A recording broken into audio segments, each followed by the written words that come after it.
C'est la plus grande grève de l'histoire anglaise. 180 000 mineurs refusant de travailler pendant presque un an, 6 morts, des centaines de blessés, 11 000 arrestations et des centaines de condamnations. Voilà le résultat d'une année de grève, parmi les plus violentes qu'ait connue l'Europe. Aujourd'hui, je vous propose de vous plonger dans cet événement important de l'histoire ouvrière moderne.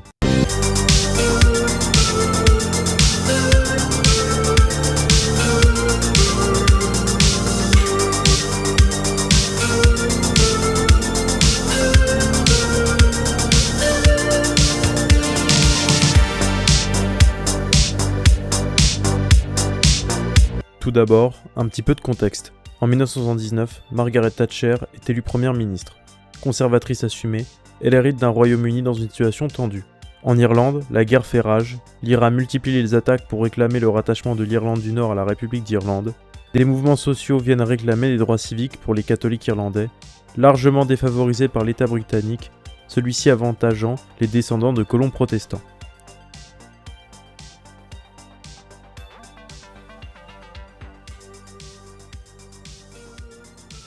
L'État britannique est fortement endetté et rencontre des problèmes budgétaires. Pour économiser, Margaret Thatcher attaque le service public, pratique des licenciements massifs et entame une politique d'austérité massive. L'Angleterre est même appelée l'homme malade de l'Europe et les Britanniques se divisent quant à l'Union européenne et au marché commun. On a l'impression que les Anglais finalement refusent un peu cette entrée dans le marché commun. Oh, certainement. On ne veut pas être dans le marché commun. Les Anglais n'aiment pas. En 1982, un événement vient bouleverser le quotidien des Anglais, la guerre. La junte militaire argentine, alors au pouvoir, pourtant soutenue par les États-Unis, décide d'attaquer les îles Malouines. La guerre se soldera par une victoire anglaise, au prix de nombreuses vies humaines. Moment, la situation se tend pour les classes populaires, face aux coupes budgétaires et à l'arrêt de nombreuses subventions et aides sociales. Les mineurs sont particulièrement exposés à des difficultés, ceux-ci ayant pourtant réussi à obtenir des augmentations de salaire dans les années 70. Il faut savoir que, comme dans beaucoup de pays, les mineurs avaient énormément d'impact par la capacité à faire la grève. Leur production étant pendant longtemps la seule source d'énergie, ceux-ci avaient souvent un rapport de force favorable en cas de grève nationale. De plus, les mines étaient possédées par l'État anglais depuis la fin de la Seconde Guerre mondiale, via la National Coal Board. Cette liaison directe avec le gouvernement permettait une pression encore plus accrue sur celui-ci. En 1972, lors de la grève nationale du NUM, National Union of Mine Workers, le syndicat de gauche est majoritaire chez les mineurs. Grâce à une alliance avec les ouvriers de la sidérurgie et les cheminots, les mineurs vont faire chuter le gouvernement conservateur de Edward Heath en promulguant une grève de plusieurs mois. Sa Majesté la Reine a proclamé aujourd'hui à ma demande la dissolution du Parlement. Il en résulte des élections législatives le 28 février. L'enjeu est simple. Notre pays est confronté à des problèmes graves sur le plan intérieur et extérieur. Voulez-vous un gouvernement fort, avec l'autorité nécessaire pour prendre les décisions qui s'imposent ? Voulez-vous un Parlement et un gouvernement élus au suffrage universel pour mener la lutte contre l'inflation ? Ou préférez-vous un gouvernement qui abandonnerait la lutte contre la hausse des prix sous la pression d'un groupe de travailleurs particulièrement puissant ?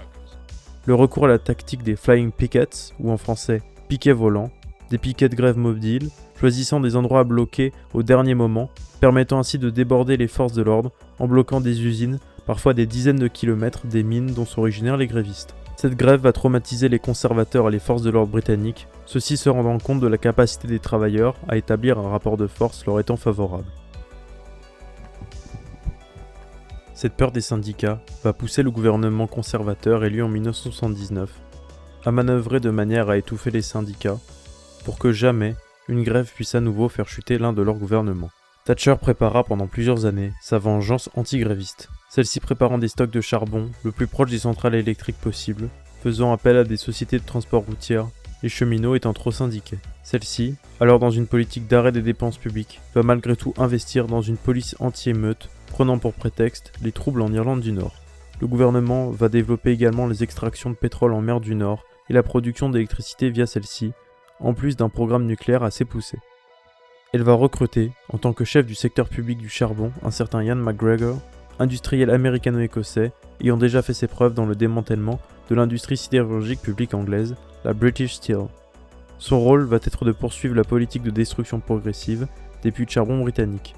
Ces 20 puits sur 173 majoritairement dans le Pays de Galles, le Yorkshire et en Écosse. La raison de ces fermetures de puits est à la fois budgétaire, ceux-ci étant déficitaires.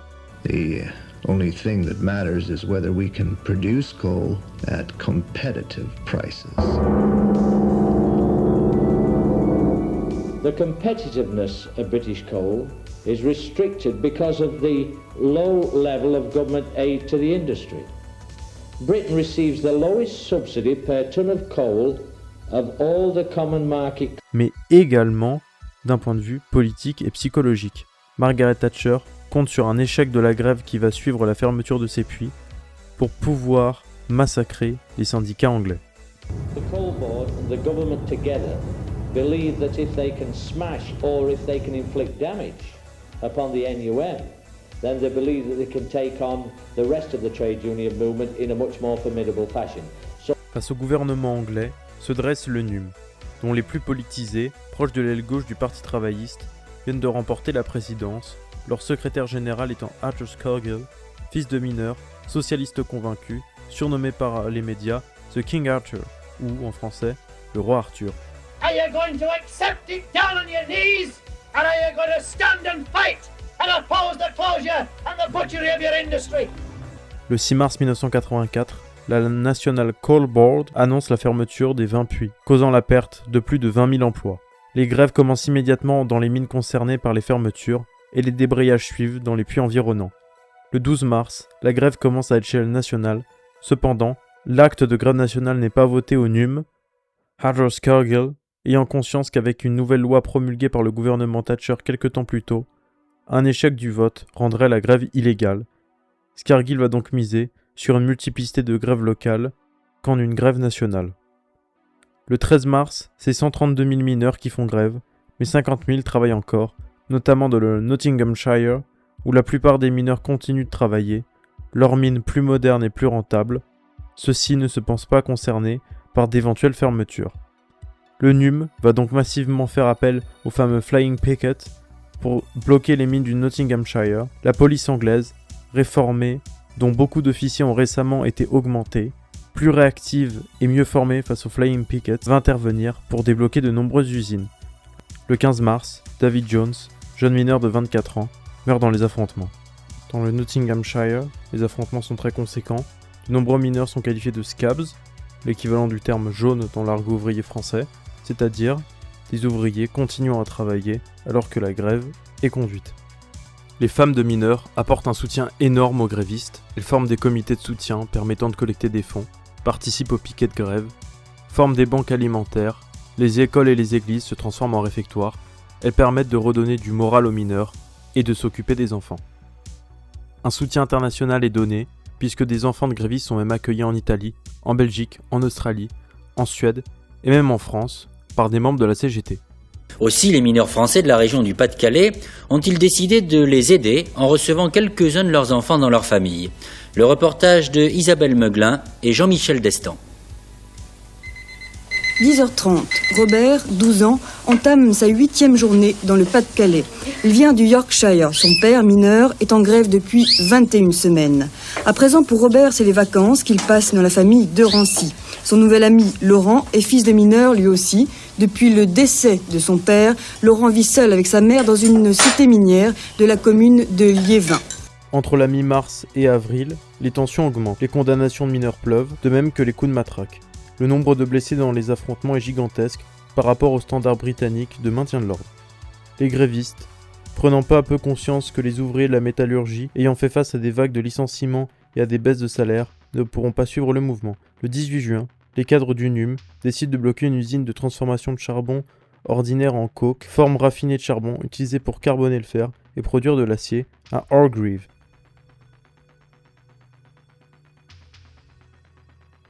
Là-bas, 8000 mineurs grévistes et presque autant de policiers vont s'affronter une journée durant.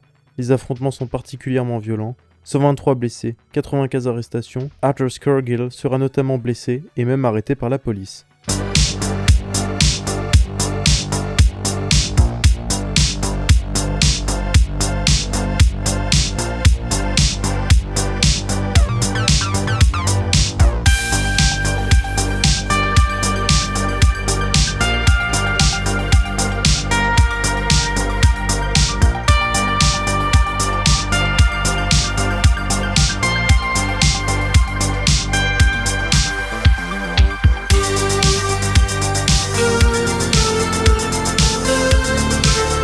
Lors de la bataille d'Orgreave, des chevaux seront même utilisés par la police.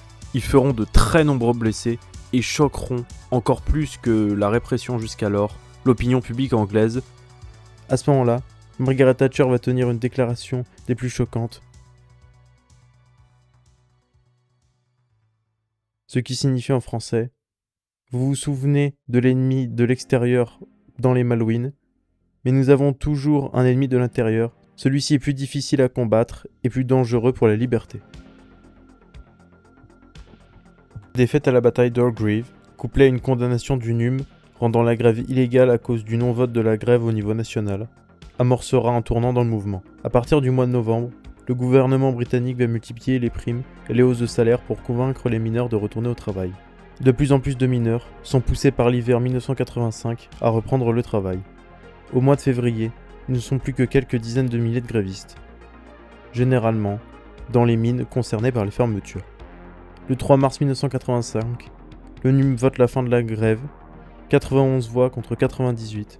Le lundi 5 mars 1985, le dernier gréviste retourne au travail, escorté par les orchestres ouvriers.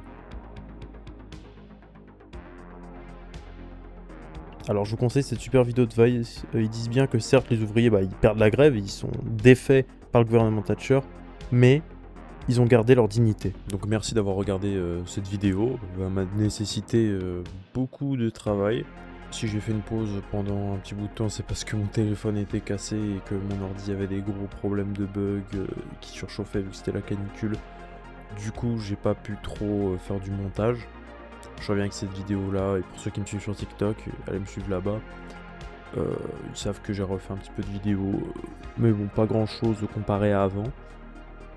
Je prévois de revenir encore plus fort avec des vidéos de meilleure qualité encore.